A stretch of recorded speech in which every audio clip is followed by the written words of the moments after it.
ఉత్తరాంధ్రపై కేంద్రం కరుణ చూపించింది. జనవరి 8న 85,000 కోట్ల రూపాయల విలువైన ప్రాజెక్టులకు ప్రధాని మోడీ శంకుస్థాపన చేస్తారు.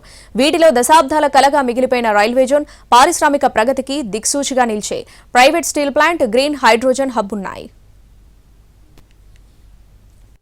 ఉత్తరాంధ్ర బహుముఖ అభివృద్ధి లక్ష్యంగా ఎన్డీఏ సర్కార్ కీలక ప్రాజెక్టులకు శ్రీకారం చుట్టింది.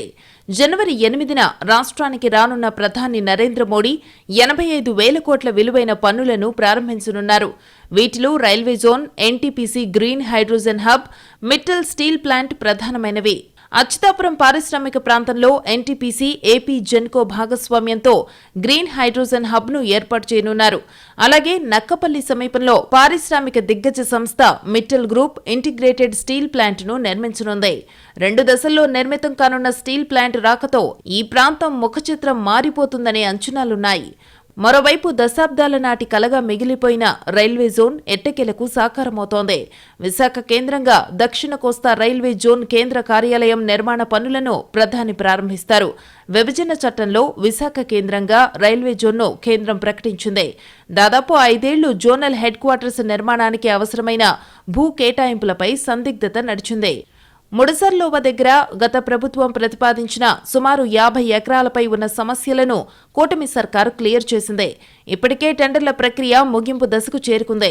డబుల్ ఇంజన్ సర్కార్ ఆలోచనలు అభివృద్ధికి బాటలు వేస్తున్నాయని కేంద్ర మంత్రి రామ్మోహన్ నాయుడు చెప్పారు. ఎన్డీఏ ప్రభుత్వం వచ్చిన తర్వాత రైల్వే జోన్కి సంబంధించినటువంటిది కూడా చాలా స్పీడప్ చేశాం.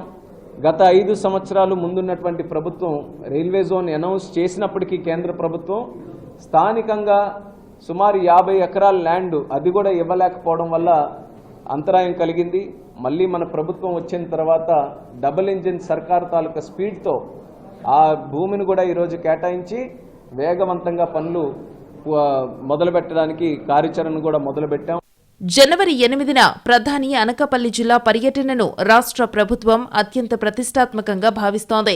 కూటమి ప్రభుత్వం అధికారంలోకి వచ్చిన తరువాత ప్రధాని తొలి పర్యటన కాగా భారీ బహిరంగ సభను కూడా ఏర్పాటు చేసేందుకు సన్నాహకాలు చేస్తోంది. వాస్తవానికి నవంబర్లోనే ఈ ప్రాజెక్టుల శంకుస్థాపన ప్రధాని చేతుల మీదుగా జరగాల్సి ఉండగా తుఫాన్ కారణంగా వాయిదా పడింది.